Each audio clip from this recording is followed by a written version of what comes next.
All right. Well, thanks everyone for being here. First meeting in person for quite some time, and we're trying a hybrid approach. So hopefully this works for those that are out there. Typically Diana Nave is the co-host, but she's out on vacation in Japan, so we're gonna hold the fort for her. So my name is Javier Gonzalez Camarillo, and I'm the chair for Central San Pedro Neighborhood Council's Land Use and Planning, taking over this task today. We have a few presentations, and we will get started with our first one. We have Lena Costa from LAW Deep Water and Power, and Claudia Vasquez here as a consultant. So we have Glenn to give us an update on the Clearwater. Point of order, you have to do roll first. You have to call roll first. Not at the not at the meeting. Yeah, I can see her. It's taking minutes. There's a person offline, so thanks. Me, what do you need? Well, Jason had offered too, but Robin, if you could do that. Yeah. Thank you. Did you distribute the minutes from last time? I didn't see them. We had one of our members, Frank Anderson, do that. And I believe he distributed them to Diana and you and me, but I'll have to double check. Oh, well, I took them last time and I sent it to you. Oh. Remember the one that said Marianne, and that was my mom's email. Oh, that's correct. I'm sorry. I recall that now, but thank you. Okay. All right. Did you want to do self-introductions quickly since we're not doing a roll call? Yes, and maybe because we're a small group, we could do that. Okay, Elise Swanson, San Pedro Chamber. Julie Wickman-Berta, YWCA in the Harbor area. Sonia Bailey, YWCA Harbor area, Executive Director. Claudia Vasquez, I'm here really glad to notes during the Clearwater projects. Adele Healy, I'm with Coastal, and I'm the land committee chaired by Robin, who's busy taking notes. Doug Everhart, President, Coastal San Pedro Neighborhood Council. Craig Goldfarb, Northwest San Pedro Neighborhood Council, board member and committee member of Land Use and Planning. And I'm Glenn Acosta with the LA County Sanitation Districts. Thank you for having me. Thank you. Thank you. Then who do we have on screen? Let's see. We've seen Robin. She's our chair from Coastal. And Jason, are you there? Yes, I'm here. Okay. So we have Jason Herring from Northwest as well. Where is everybody?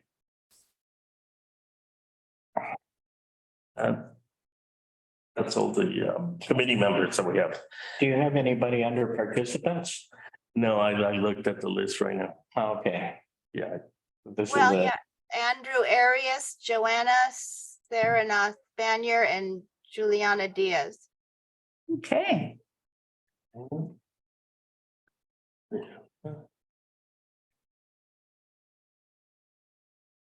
Andrew. They should be able to join us. Here we go. There we are. Are there extra copies of the? oh, You can have this one. Thank you. Hi, Andrew. Sorry about that. No worries. All good. I thought there was an issue on my end. I was like, how do I turn on my camera? How do I speak? Yeah, you can't do much unless you're a panelist. So No, that makes sense. sorry Thank about you. that. No, you're good. Appreciate it. And Juliana is also part of Coastal. She is not present today. I'm going to be filling in for Philip 66 today. Okay, all right, very good. All right, well, we'll move on. That's for the agenda. So we'll have our first presentation and it's Glenn Acosta. All right, thank you very much. I think I'm going to be echoing here. Let me. Speak into your speaker because this speaker is picking up your sound. All right, let me share my screen. I have been disabled, post-disabled participation. You want to make me a co-host? Yeah. Yes. Let me try it now. There, okay, there you go. And let's see, hopefully, You're gonna have one new board member all right, everyone see this? replacing someone Not yet. who's. There we are. Okay, fantastic, all right. That's Chelsea. So thanks again for letting me give you an update on the Clearwater project. It's been a project that's been going on for a little while. And so I thought it was a good time to give you an update and thanks for having me. So for those of you that don't know, our agency, the LA County Sanitation Districts, manages the sewage for over half the population in the county, 5.5 million people. And our largest wastewater treatment plant that treats the sewage is located in Carson. It's called the Joint Water Pollution Control Plant. It is the hub of the main sewer system that serves the southern half of the county. So whether you live in South Shores, Manhattan Beach, Monrovia, Pasadena, you depend on this plant operating 24/7. And so what happens is that sewage flows into the plant, and in less than half a day, it gets turned to clean water. And that clean water goes out to the ocean through two tunnels that were built 60 and 80 years ago. So the Clearwater project is about addressing this aging infrastructure by building a brand new tunnel. So nowadays, when you build the tunnel, you use what's called a tunnel boring machine. And this is an example of one. In the front, you have the cutting head that eats away at the rock and soil. Right behind it is the part that puts the walls of the tunnel in. And this long part over here is called the trailing gear. And it's like a mini city supporting the front operations. So our tunnel boring machine, our TBM, is 2.5 football fields long. So imagine, hello there. So imagine SoFi Stadium and having 2.5 SoFi Stadiums long as a machine. So the way this TBM works is that it goes about 5 feet, it stops, and then it puts up the walls of the tunnel. So once it makes a ring, it pushes off that another 5 feet, stops, and starts building the next ring. So really it builds the tunnel as it digs. So we needed to lower this TBM into the ground to get going. So we built this shaft right next to our property in Carson, next to our Joint Water Pollution Control Plant. And so 2 summers ago, we started lowering the machine in sections, and this is what it looked like back then. And you start lowering the front end, the crews below started assembling the machine. And then once it got ready, then it started pushing off and going. So this is what the shaft looks like today. And you can see a little bit of the tunnel from here. So how far have we gone? Well, here's the alignment of the tunnel. It starts off in Carson, it makes its way underneath Harbor Regional Park. The halfway point, more or less, is going to be a little bit past Target. And then you go all the way down to Royal Palms Beach, and that makes a 7-mile journey for the tunnel. So this is how far the tunnel boring machine has gone. So it's left the property sometime late last year. It went down Figueroa, and then it made a turn underneath the 110 freeway. And then it made the first maintenance stop. And once the maintenance was performed over the next couple of weeks, it kept going underneath Harbor Regional Park. And trust me, it did not affect your putting. So it continued going. And then as it approached Machado Lake, that's when the TBM started making the turn. And it started making the turn towards Gaffey. And so you'll see it making the turn right now. And that's where the second maintenance stop occurred. Hopefully it's coming across clearly on screen for everybody. And then once we stop there, we continue on Gaffey to the third maintenance stop, just past the shooting range, just past the ballpark there. And right before the refinery ends is kind of where we are right today. And you'll see the last maintenance stop there. So that gives you a pretty good idea as far as how far we've come. So we've gone 2.2 miles, man, probably 2.3 at this point. How many years left? So we started tunneling a little over a year ago. Oh, So it's gone pretty I far. mean, under the lake, obviously. So we've gone past there. The whole tunneling will take 3.5 years to go 7 miles. And we've gone 2.2 thus far. That's like rush hour on the 10. It is, isn't it? So let me talk a little bit about how we monitor things when we're tunneling. And if you look at the machine itself, there's actually a fiber optic cable that connects the tunnel boring machine to a server, and that server sends the signals to a cloud. And so if you're working on this project, you have a cell phone, there's an app that shows you exactly where it is. And you can also see that, the screen that you would see if you're in the machine.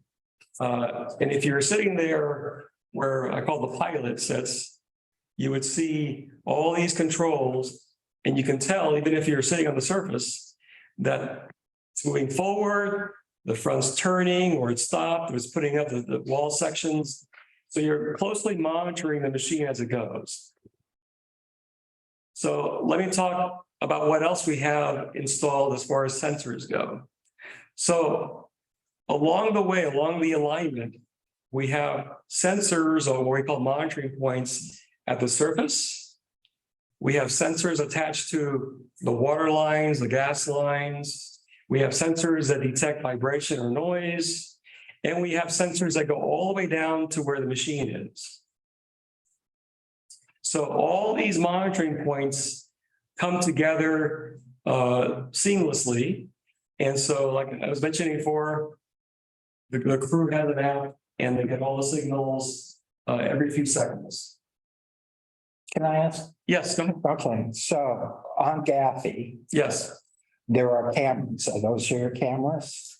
On the east side? The cameras are not ours, not that I'm aware of, but I'll tell you one thing that we put on Gaffey, some of the things we put on Gaffey. Okay, and there was cuts made into the side of the road. Did you make those cuts? So there were 2 projects on Gaffey. Mhm. Ours, just smaller, just basically drilling down with a small drill rig to put the sensors in. And the other project was from DWP, Department of Water and Power. They were basically putting in new lines or doing what's called cathodic protection. So there were 2 separate projects. So people were wondering, is that you cutting up the streets? No, it was DWP. And I'll show you some of the photos of the work we did on Gaffey. So you don't know who the cameras are? I don't know who the cameras belong to. It's not us, because we don't need the cameras. I mean, there's cameras. Well, we have, well, they may look like cameras, perhaps. That's what is going on. So let me talk about capital, because that's what's coming up this summer. So the first half of the tunnel alignment is, on the shallow side. Once the machine turns on capital, the overlying topography goes way up. So if you look at a little past Dotson, the tunnel is going to be 460 feet below the surface. So it's pretty deep. And so on Gaffey, what's going to happen is as you approach the Target parking lot. It makes a turn underneath the parking lot, and then it starts going up Capitol. And so these yellow markers are kind of showing what the alignment is going to be in that section of the tunnel. So at Target, we're putting in the sensors similar to what we did on Gaffey. So on Monday night and on Tuesday night of this upcoming week, you're going to see this drill rig over here that'll drill, 40 some feet to install the sensors. And they're going to put sensors on the building as well. And so this is what it looks like, on Gaffey. So it'll probably be pretty similar on Target, in the Target parking lot. So based on the agreement that we have with Target, the work is going to be performed between 10 p.m. and 5 a.m.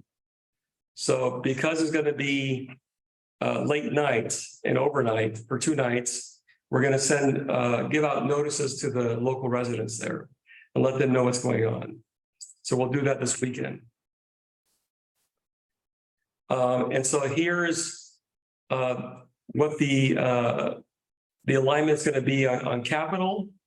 And there's some residents over here that were a little concerned about it because what happened is for this particular project, we take photos or films of the structures along the way. So we were asking them, can we take a photo of your backyard? And so they were a little alarmed by that. And the staff that was there didn't really do a good job in just saying what this was about. So I have a question. Yes. About the Target parking, because in going over some stuff about some building they were going to put up there, we found out that they have water drainage storage or sanitation storage under the section of the parking lot you're going through. So how far under that are you going? So under the parking lot, we're probably about 50 feet, 40, 50 feet, 45 to 50 feet. But they haven't. So we're below that. We're below what they have. So we know this. I don't know how deep it is. Yes. They know it's there. Yeah. It's really deep. Yeah, so we had to, work with Target on this project. We also know what the utility lines are, the structures that are there along the entire alignment. So they know that we're coming through. And there was a proposed little food center that was going to be placed there. Burger and. Yes, exactly. So we were aware of that. We had an agreement with Target that any building that occurs, send us the drawings so that we know when you build it, it doesn't impact us. So they sent us the structural drawings, we okayed them. And as far as I know, the project's on hold. I know Northwest had some comment letters sent over to the developer, and so far I know it's on hold. That's into the other thing is the water level is pretty low there. So how far below the water are you at the water level there, or? The entire alignment, we're below the water table. So we're in the water the entire way. Do you have an estimate as to when you're going to be through that parking lot and onto Capitol? Sometime this summer. So I guess it's July, somewhere plus or minus. Okay. So Glenn, if you did about 50% in a year, why is it going to take so much additional time? Is it more rocks involved? Let's see, I'm trying to calculate. So we're about a year and a half, year plus into it. There's some maintenance stops along the way. Once we go underneath the Capitol, the soil goes from what we call a soft soil to just bedrock. I figured it was. Yes. Is there a blade that cuts? Yes. So there's a cheese grater in the front. So it cuts away the rock and soil. And the machine is designed for both soft soil and bedrock. So it has a certain amount of torque for it, and it can push forward with a certain amount of, power. So it's designed for both types of soil. You mentioned maintenance stops after it goes through capital. Is there a way to do that? So we don't have the maintenance block that we installed on Gaffey and the other places. So what they'll have to do is to do almost like scuba outfit. They send people in, they perform it under pressure, all the maintenance, and then they have to come out at a certain time. We need doctors there. So that's the way they do the work, the maintenance work in the front. Do they have to change out that cheese grater regularly? Yeah, those cutting tools in the front have to be changed out periodically. They get worn down.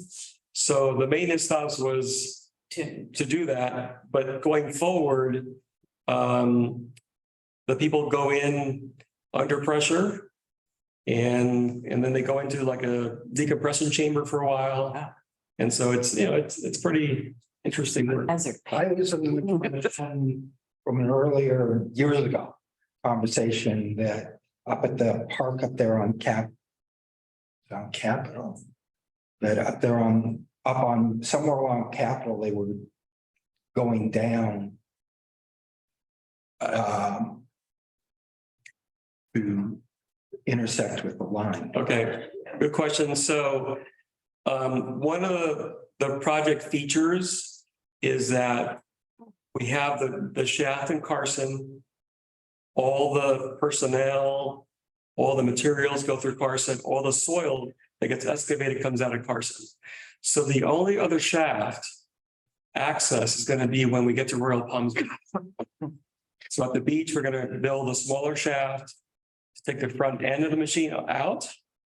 And then the whole trailing gear that I was mentioning goes all the way back to Carson and is removed there. So one of the things that we heard from the community was we don't want, these shafts built everywhere. So that's why the project was designed in a way where there's only two shafts at the beginning and at the end. And so I was just giving you an example of some of the work that was done to install the monitoring stations or the sensors. So you'll see this drill rig at the Target parking lot Monday night and Tuesday night. And so this is the path of Capitol. Time in the morning. From 10 p.m. to 5 a.m. So I won't be there. yeah, so we're gonna let the residents know that that will be happening. The contractor is gonna try to put a sound wall there to minimize any offsite impacts. But we'll do the best we can. So, here's a little summary of what I was mentioning earlier about, we're a good 50 feet below the surface, we're 50 feet away from the residents, so there's one. So 50 this way, 50 that way. So yeah, and then the vehicle that goes back and forth to bring the wall segments has rubber tires. So there's no rail to make vibration or noise. And that was one of the features that we included in the project. So speaking of the vehicle, here is the vehicle returning from where the machine is back to the shaft and ready to get no load of the wall segments to take it back to the machine. So with that, I will take any questions. Thank you, Glenn. Well, I guess you've answered some of the questions already for me, but anybody else have additional questions for Glenn? Amazing to see how far it's come along. It really is. Long ways. Years of planning. Yes. Many years. I'm trying to think, like 6 years that you've been coming to see us. Yeah. Yes. Yeah. Even longer. Even longer. No, this has been going on. Yeah. Oh. Yeah, so anticipated completion date right now is, So the completion date for the project is 2027.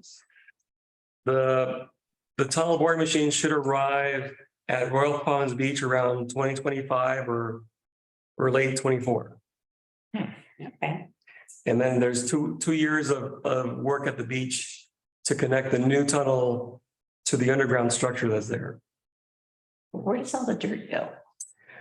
So the dirt comes back out in Carson. So this type of machine is called a slurry machine.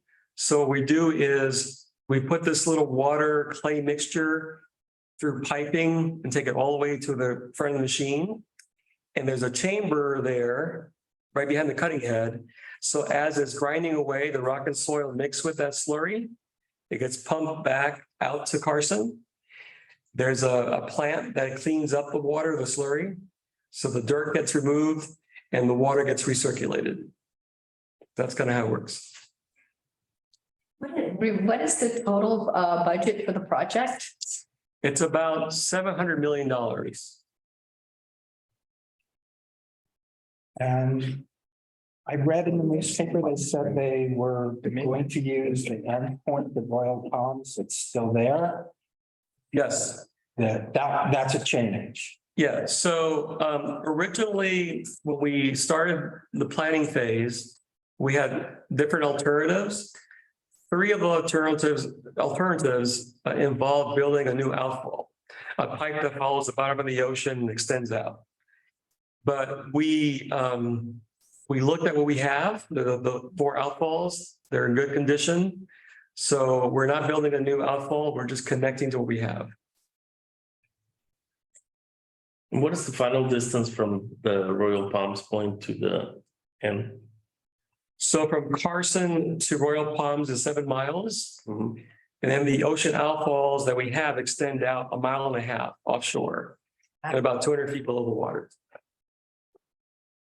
Will this increase flow out?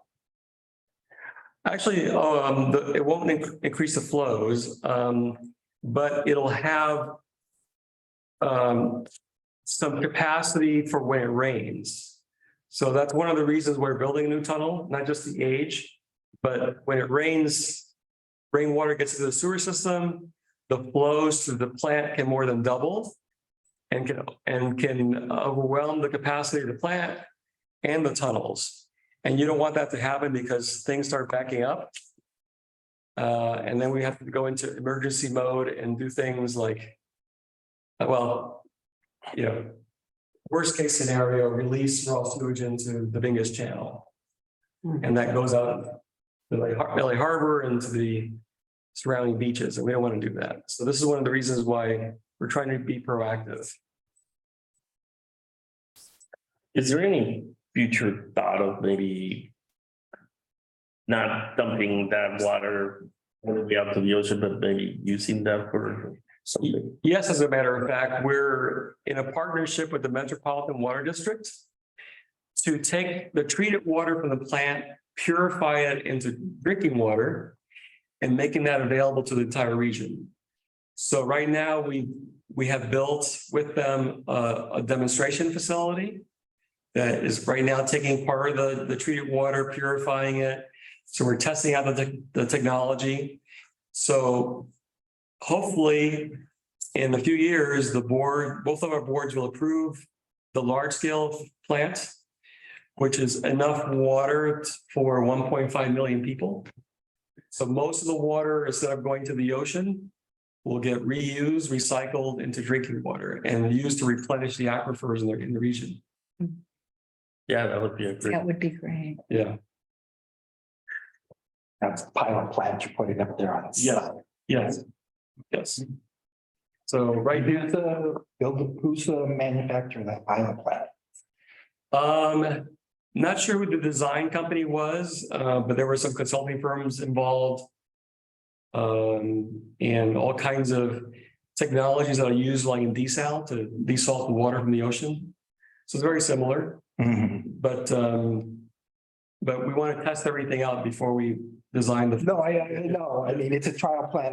I'm interested in the technology. That's why. Yeah. So they have tours of the facility, by the way. Oh, yeah? Yes, so if you're welcome, you can check out the website for the Metropolitan Water District, and they have invites for tours that happen regularly. Very good. Anybody else? Linda Alexander has a question. Linda, Yes, thank you. I was interested to know, sorry I'm late, but I've been to the plant. It's interesting. I'm glad to see there's progress going on.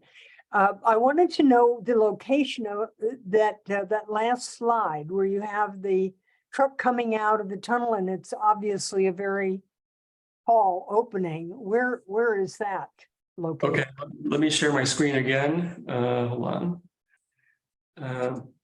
1 second.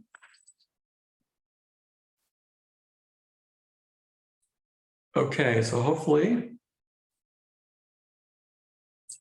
All right, so hopefully you'll see this on screen. There you go.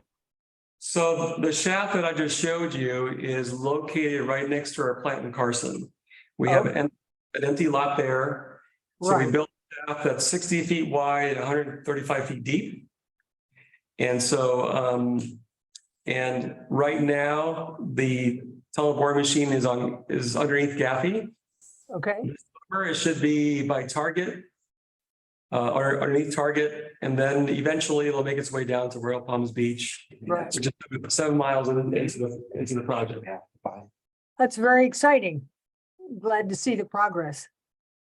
Thank you. Thank you, Linda. Okay, I don't see any other hands. All right, well, thank you for having me here this evening. Thank you, and very interesting and definitely interesting to see the progress. I mean, after so many years, finally seeing the project move forward. So we look forward to the project completion. Yeah, thank you. And I know there was one request for someone to go in a scooter in the tunnel, but I think that might have been me. That would be fun. Yeah, I think I might have asked you at the last presentation if I could get rides. That's a long way. Thank you. So I'm going to leave the webinar. Okay. Yes, thank you. And I'm closed down. Thank you. Okay, we're gonna move on and go to the next item on the agenda, which is update and presentation on the revised project for the San Pedro YWCA. And we have Wichman and Sonia Bailey here from Hi everyone. I don't know if you want cameras on us or not. It should be lifting. The camera should be. I don't know. I don't know this whole webinar neighborhood council setup because right. I don't know if there's. If you just turn your camera, I can put the picture in here. Yeah, there you go. Hang on a second. Robin, can you see the board? It's fuzzy. It's fuzzy. There, it's better. That's better. Okay. Oh, We have the glare, yeah. you might want to tilt it forward. You have the overhead light shining on it. There you go. Right. Thanks again, everybody. Thank you. All right, thank you. Have a great day.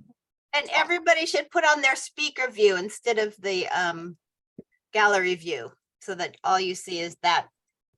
That's right. This is an interesting picture.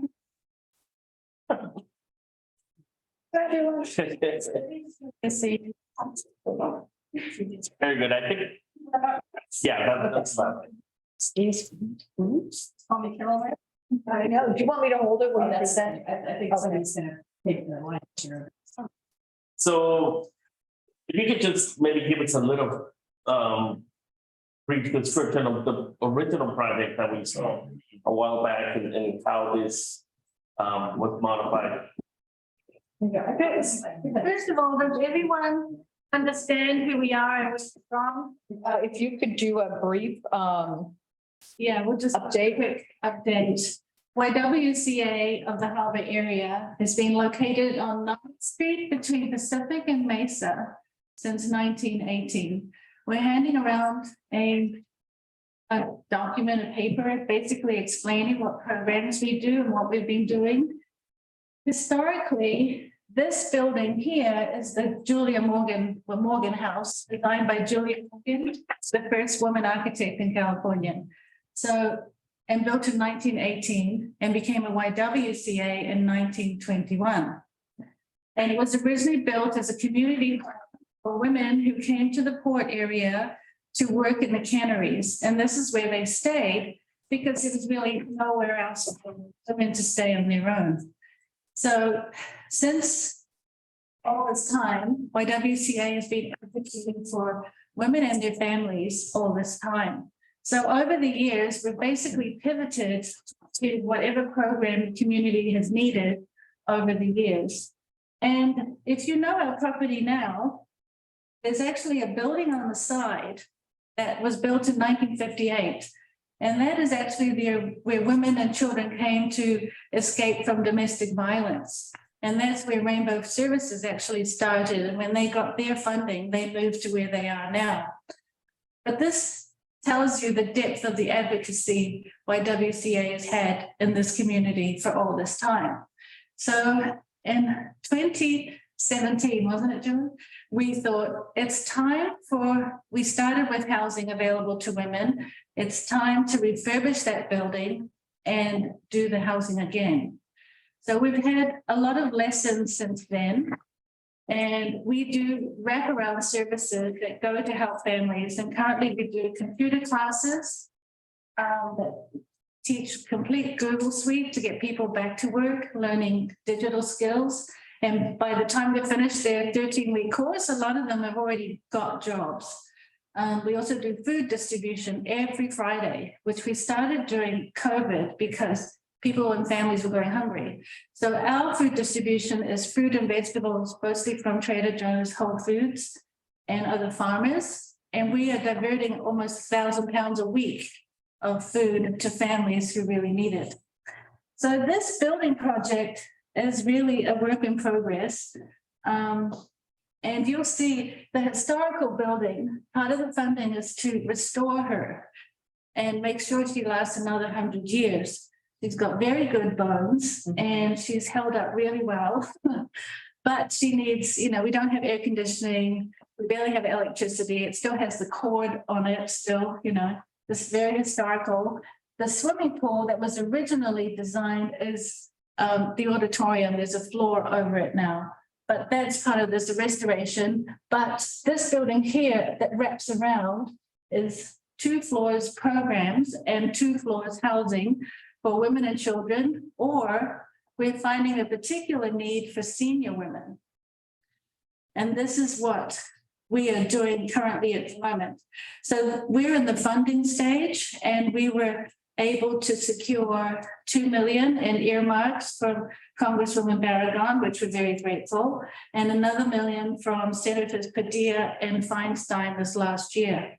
So we're aggressively looking for the extra money to do this. And so we do have architects based in downtown LA, a woman architect, and we also have a pro bono attorney.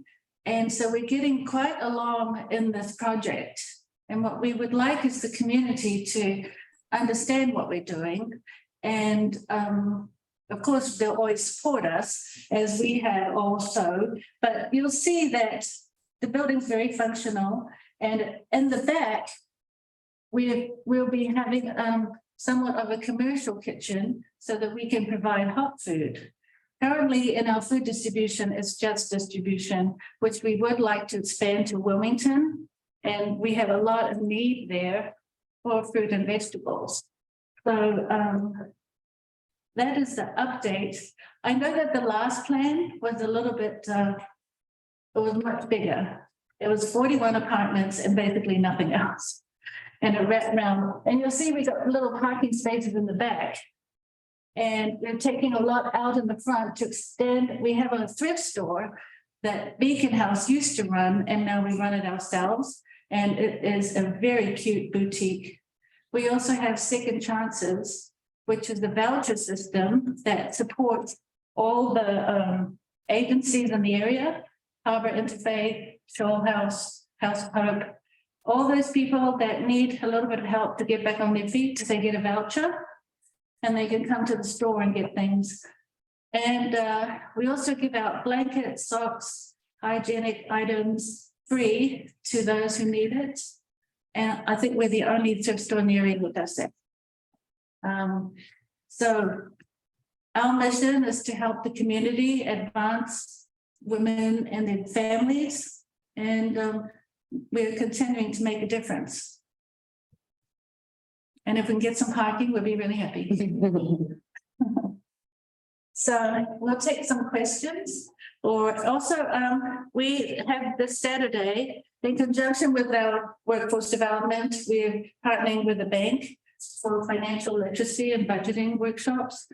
And you might also know we are the best afternoon tea in town. We have an excellent afternoon tea we have as a fundraiser every year, which is coming up. So yes, that's about YWCA at the moment. And I bet you can pay for a tour. Yes. To come from a tour to. I do have to say that what we can't give away, we actually compost. And I don't know anyone else in the area. So we have our own special worms, believe it or not. We raise worms. Yeah. Linda Alexander has her hand. Let me see. Linda. Yeah, I remember when this came up a few years ago, and I'm glad to see it's been refreshed. Yeah. And you're going for it again. Just a reminder, normally in the spring, the neighborhood councils give out grants. They're not $1 million, but there's, 1,500, 2,000 maybe. So you might keep that in mind for the future.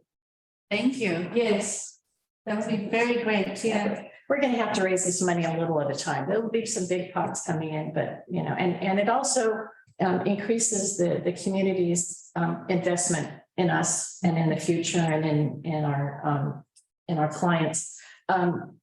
It turns out that in the 60s and 70s, there was a lot of women who didn't work or were homemakers, and for whatever reason, they don't have much in the way of Social Security, and they're out there and they're so unprepared. So unprepared for the street. So this is an opportunity because these places are not going to be very large. They're pretty small places, perfect for a senior woman. Will be women, children, families and stuff. But we will be reserving some of it for women. Yeah. So at the moment, we've got 2 floors of programming space for extra computer rooms, a legal office, and some space for mental health, counseling. And we have childcare, but that's off property over by the Port of LA. We've run the childcare for the port for over 30 years. So we do have literally wraparound services to help people so that they can sustain their, and maybe we can catch them before they become unhoused. And we consider that this model is completely viable. And even though it's small, it's completely a sustainable model. We're not going to take over the neighborhood. We're part of it. That's right. And that's what we want these people to be part of that. And we are inclusive. Just because we, support women and families, we've never turned single parents away and anyone that needed help. So that really is our mission: eliminating racism, empowering women. And on your sheet, you'll have some of the advocacy things that YWCA still today advocates for, things like maternity leave and equal rights for working environments. We have USA in Washington, D.C. that still lobbies. And so we really want to say that we're just more than a little historical building. We actually try and make an impact. What's the anticipated occupancy of the new?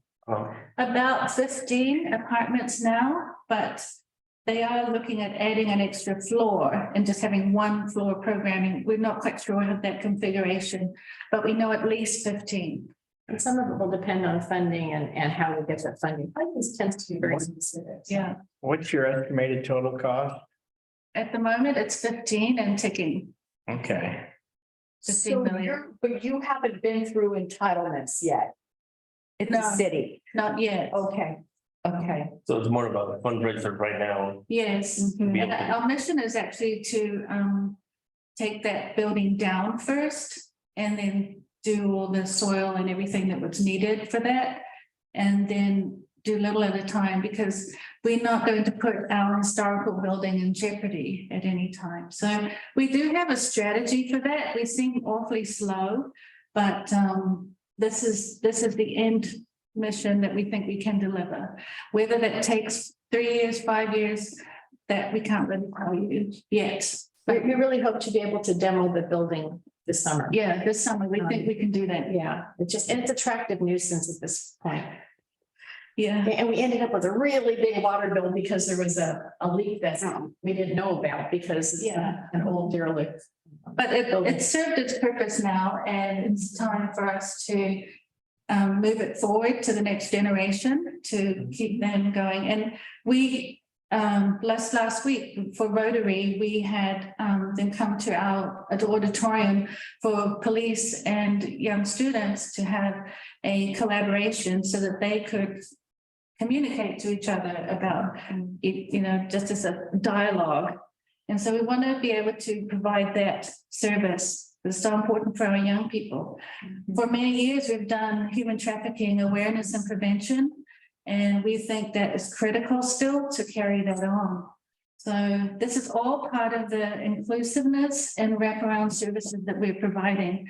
And it seems that we're the ones to go to when all the other resources, they don't know where to go. So we still have that need in our community for that. Our digital skills is not just for people that need to go back to work. I mean, we all know that if you can't use a computer, you are left behind. You can't get prescriptions, you can't make an appointment, you can't talk to your children's teachers. There's so many things you can't do. So digital skills is not just about working. And when I retired, I took the digital skills class because I had never done Google before and I was very frustrated. It's a great class. I really enjoyed it. And we incorporate how to use your phone. Yeah, we will. And we also do classes, curriculum in Spanish. So we do it in English and Spanish, and we're adding things all the time that the employers need to have. So when they say, oh, lots of people are doing workforce development, lots of those are the little things that we do a little bit differently. So question, when you demo the current building that's to the left of the historic building, will you do some landscaping or planting to kind of create some greenery until you build the new building or? Well, we will put some sort of building structure on there in case. A temporary building so that if they work on the Morgan house, we have somewhere to go. So it's a construction frame. Yeah, well, we're not sure yet. Plus we need some storage space. But it's a phasing. It has to be. It has to be. You're going to do remediation. Soil remediation on the property under there? No, on the Julie Morgan building. Okay, It's bad. It's going to be completely again. No, you said under this, I thought you meant this building, so there's no soil remediation you need to do there? You've already tested the soil? Sure, and that's part of it is there was an issue. If it's this building, it's. Yeah. We will do whatever we have to do to get it. I understand. I just asked. And that was part of when we were planning and talking to the architect and about the fact that there's still a lot of work we need to do to find out exactly what happened in this building and what we need to do, and we're going to do it. And we had a lot of learning experiences where we think that we can see to an end to this project successfully without a huge building bill at the end, and it only being half full. So we little steps by steps, we want to be sure that it's sustainable, and we think this model is. And because homelessness isn't just about not having a place to stay. Homelessness is about not having what you need in order to continue in a very positive way. The services are definitely needed. Yeah, and again, they're really needing, and people are coming to the store, right, because I worked outside, coming in saying, hey, how do we sign up? Where do we put our name on a waiting list? Because this is a place we definitely want to be. And we're also building partnerships with Rainbow Services and our Rent Faith, and replanting our own footprint and as part of that community connection so that we all work together on it. Yeah. I think I asked when I was there. Is it registered with the historic It is with, resources here in LA? it is with California, but it's not protected. It is listed as a historical location, but it's not a protected, so if somebody wanted to move in and that be their house, they still could do it. Yeah. Have you pursued that?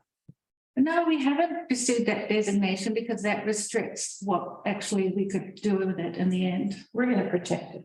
So we've been protecting it. We're protecting it all this time, so, but no, but you're right. It's something that. But it could be something, yeah, we could look into. In the future, but we need to. You have a city historic designation. Yes. But not state or federal. I know it's not federal. Not federal.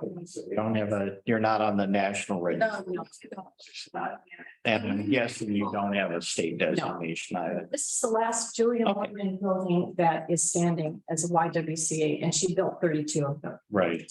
So this is the last. Yeah, one. that's another, we're the last one that's actually operating as a YW. There are other Julia Morgan designed YWs, but they're just not being used as it. So. Yes. Very close. Yeah, it's really unfortunate. It's been good. And there seems to be a more of an interest in her buildings up north. You know, from the San Francisco area. And the reason why she was, became well known is that she couldn't go to a architectural school in the US because she wasn't a boy.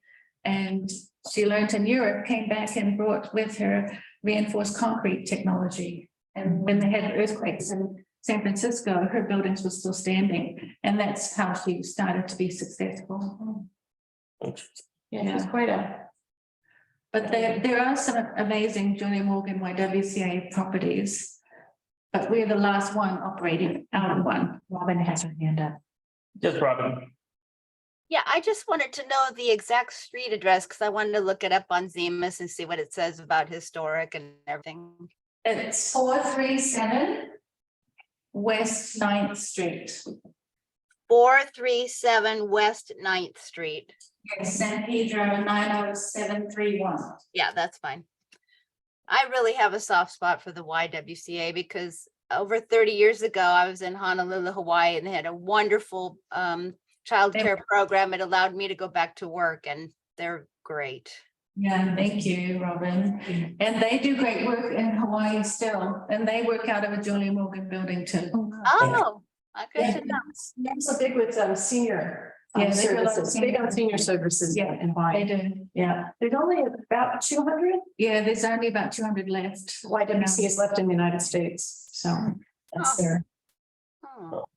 But each one is their own incorporation and they do their own thing. Most do domestic violence shelters. We actually have a childcare, but we're sort of doing this as our extension of that. Excellent. Anything else? Thank you. So Well, thank you. we'll keep you updated as we go and stuff, but Yeah. anytime you want. Yes, please come by. That's it. Yeah. You're more than welcome to. And anything we can do to help Yeah. promote the project. Yeah, I wanted to invite you. We have an auditorium, so if you ever need a place to meet. Come and have a meeting. You're very welcome. Our parking probably isn't any better than this one, but you know. But we do have. Well, we do have Wi-Fi. Thank you. Thank you so much. Thank you for coming.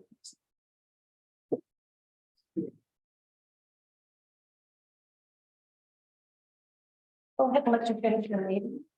Thank you. Yes.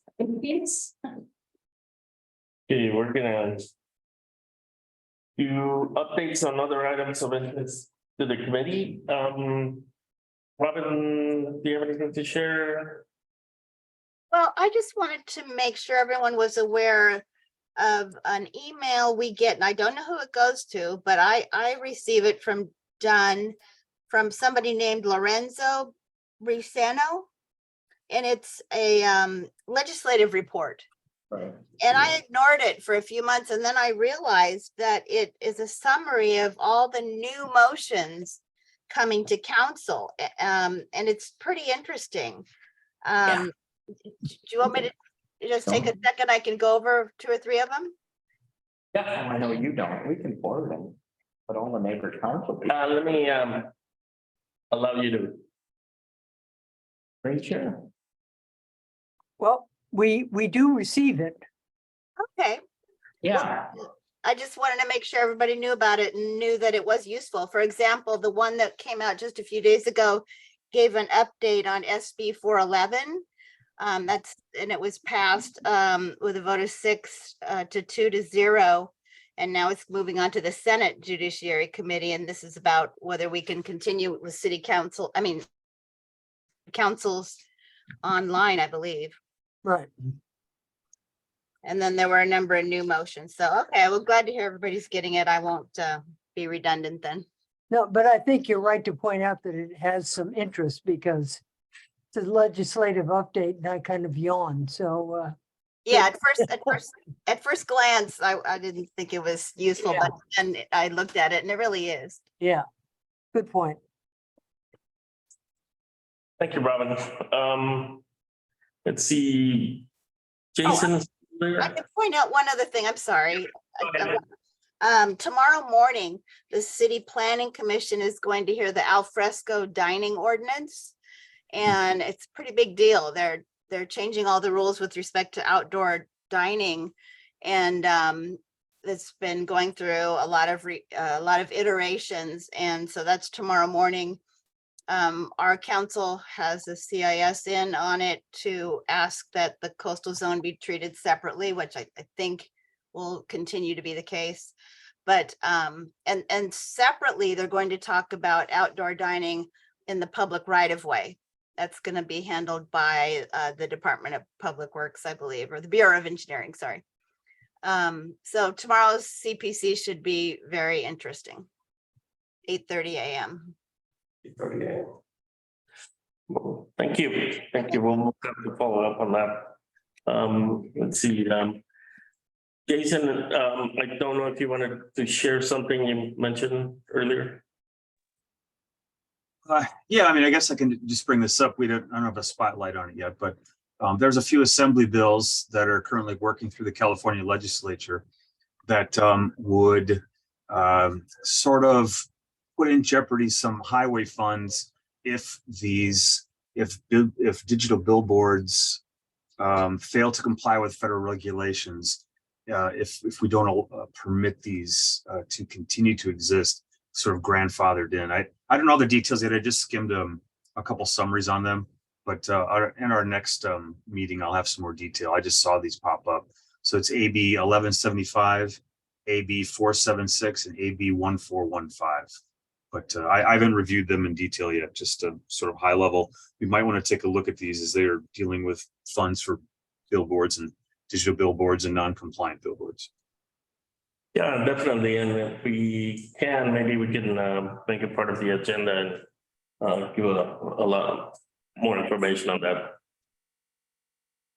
Thank you for that very much. Thank you, guys. I wish I had more information to pass on the billboard issue. Last conversation I had with the CD15. Oh, Amanda's here. Amanda. Is there any information that you could share with us on that? We're hoping that is the beginning of yeah, so they're just waiting for permits to get approved. And so we're hoping that it'll be the beginning of May. There will be a closure of the freeway exit. So the first 2 lanes, you won't be able to, so you won't be able to go left from the far right lane, if that makes sense. Yes, so you'll still be able to go right, and then the far left lane will still be making a left. Oh, that is sexy. And they should be able to do it in one day, we're hoping.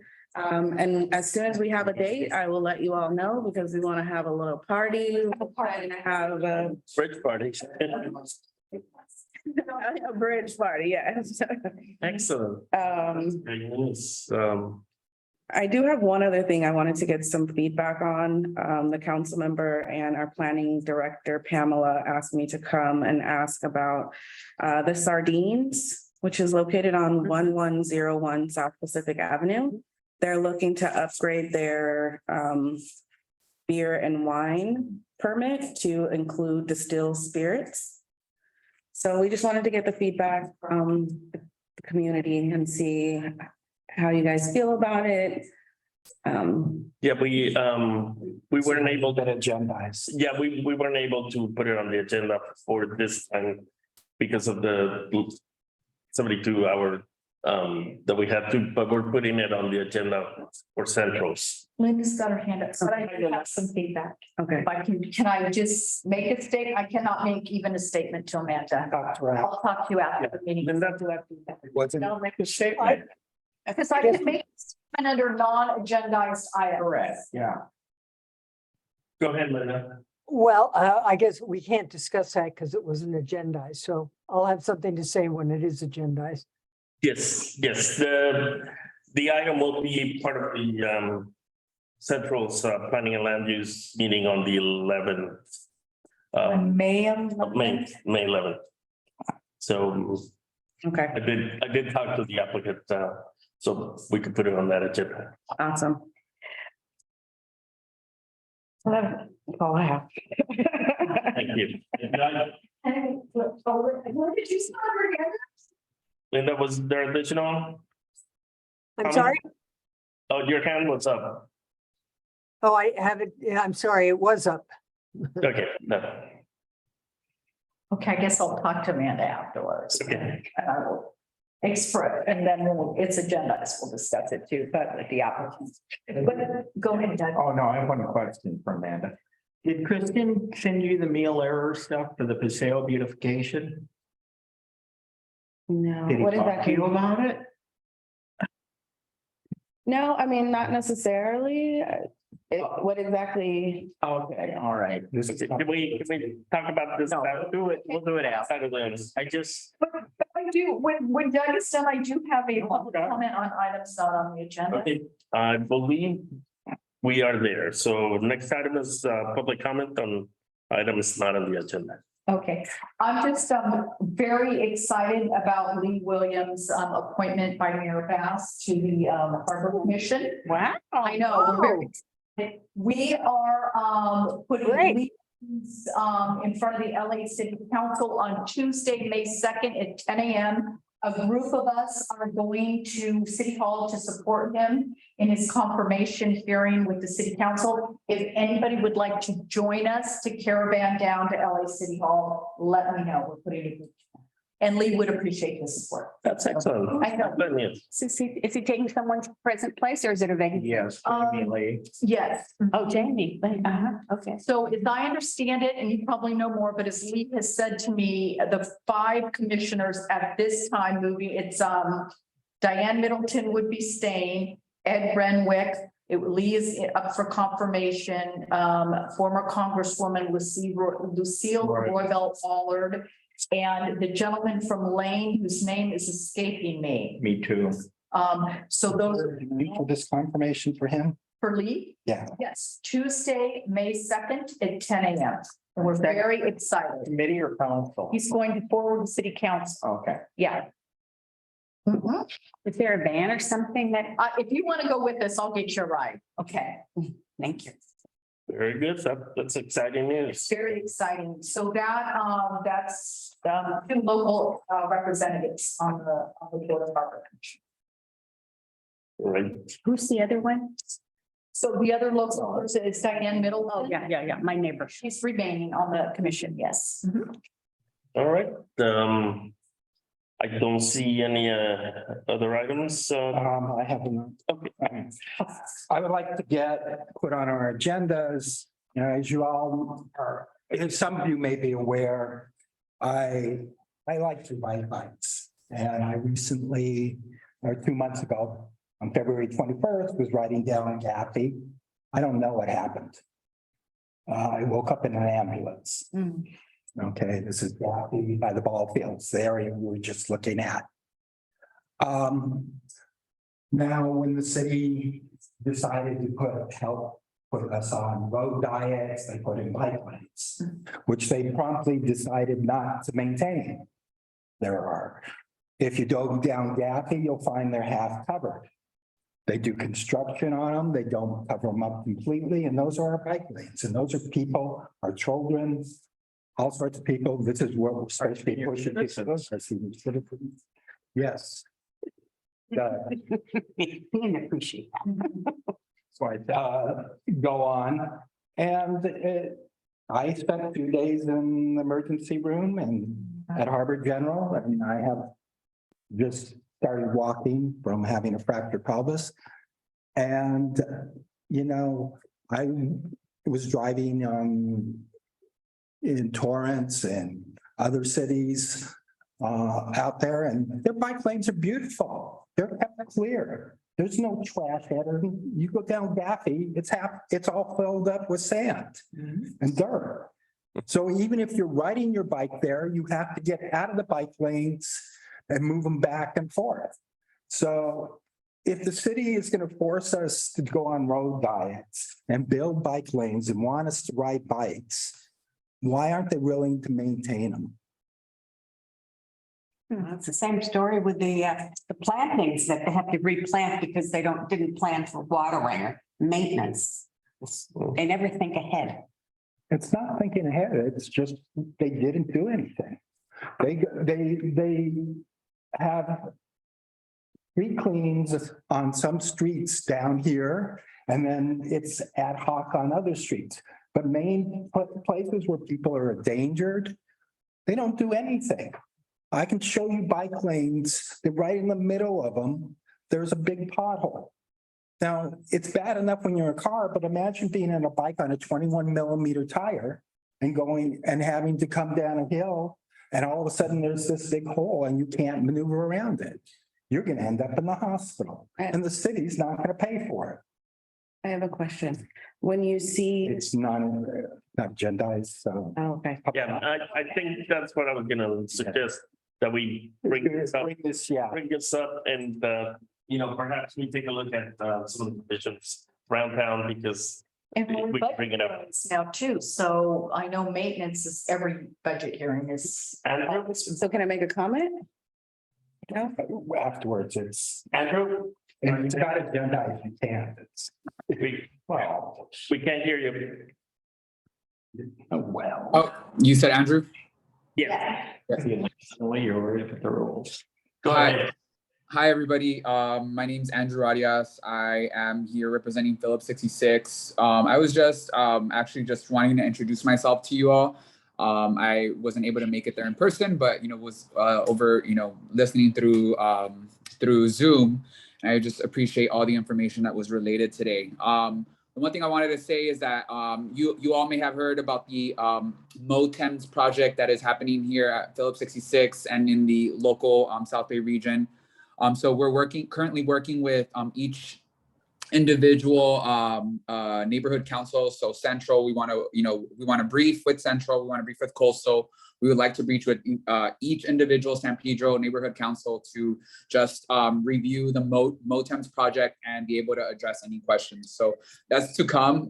We will start scheduling these, if not in May or June, whenever there is availability. But I appreciate the opportunity to speak, and yeah, you will all be seeing me in person at your next neighborhood council meeting. What project did you call that? The MOTEMS, and it stands for Marine Oil Terminal Engineering Maintenance Standard. You guys had the presentation, right? Yeah, this was a presentation we saw maybe a couple months ago, Robin. With Juliana. Yeah, and Andrew, I did speak to Juliana, and Settling is the word I would use. probably scheduling maybe next month if you guys are ready. A lot of complaining. Yep. So yeah, if they already presented for you guys, yeah, we can definitely again present once again if you guys have any questions, or we can go offline and definitely answer any questions part of the commission. So we're just what we want to do is basically open the conversation and just be able to have that rapport. So if you guys have any questions, you can always send them my way. My email is andrew.i.arias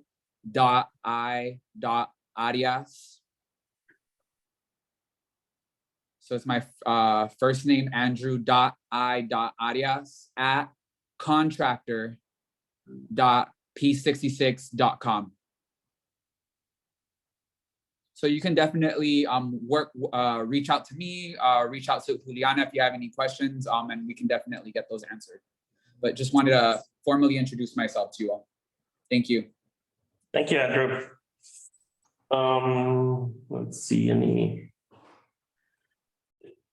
any other comment? I do, I have one. Yeah. I would just like to talk about the importance of using 311. There, you can download the app, you can call 311, you can go on the website, and you can report things like potholes, and you can also report if your street needs to be cleaned. You can use 311 in order to get your street cleaned. You can use 311 to report bulky items. We're really, as an office, we would really love for the community to use 311 as much as possible, because the more 311 requests, the more tangible data that I can take to the council member and say, look at how many potholes we have, look at how many, different things that we need. If you feel as though your 311 service request is closed and they didn't do the work, or it's taking too long, feel free to send your SR number, your service request number is what they'll give you from 311 to myself or Christian, and we can look into it. I just submitted one yesterday for your advice about those offensive religious signs up. Oh, good. Okay. And the signs seem to be growing. They're growing. Yes, you can freak out. I will tell you one thing you cannot do on 311. Oh, what? You cannot get new trash bins on 311. Oh, I haven't tried. I'm like, You have to get like, registration number. That's literally right. had, no. It's I've had my blue bin and my black bin, which I've had since we lived there for over 30 years. In fact, when I talked to sanitation, she's like, no, there's more numbers. And I said, no, there is. When I told you there were the originals, I'm not kidding. No, what happens is, and I've tried 311 in different. So I said, I've never done it online, right? So I'm going to do this online. So I went on to the 311 on my computer. And it made me create an account. Yeah, you have to do that. Took me through like half a dozen different things and got to request new trash bins, whatever. And you click on it and it says, to get a new trash bin, call the Department of Sanitation at this phone number. Do you have an account? And I'm like, okay, they could have told me that like 10 minutes ago before I went through this whole rigmarole. Now, why in God's name can you not get a new trash bin through 311? We just make it more difficult. The first time I did it years ago, everything on 311, it was like, take a picture, blah, blah, you're done. Now, you can't do it like when you're in the car at the red light, which foolish me thought I could. Should be having this. I know. Yeah. Well, At the meeting and. We're not done. The meeting and. I thought it was, Because. I thought right it was here it's over. gonna. Sorry about that. for the information and. No, are you kidding? Yeah, so, Yeah, right. okay, give me a minute, please. Our next meeting is going to be Wednesday, May 24th. So, please put it on your schedule and everybody out there, thank you. No. This worked out rather seamlessly, so. And we'll continue to tweak it. So, I mean, if you want, if the room is available, I leave it to all of you to decide, Thank you. No, I think this is great. what you want to do. So I appreciate your allowing us to do this here.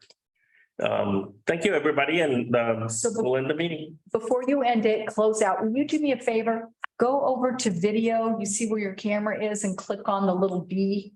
Keep going. This is, I've never worked with the done webinar, so I didn't want to mess up the meeting. So click there. Well, I think we're done. I think so. So, okay, so let me fill you in before Alex needs to talk to you.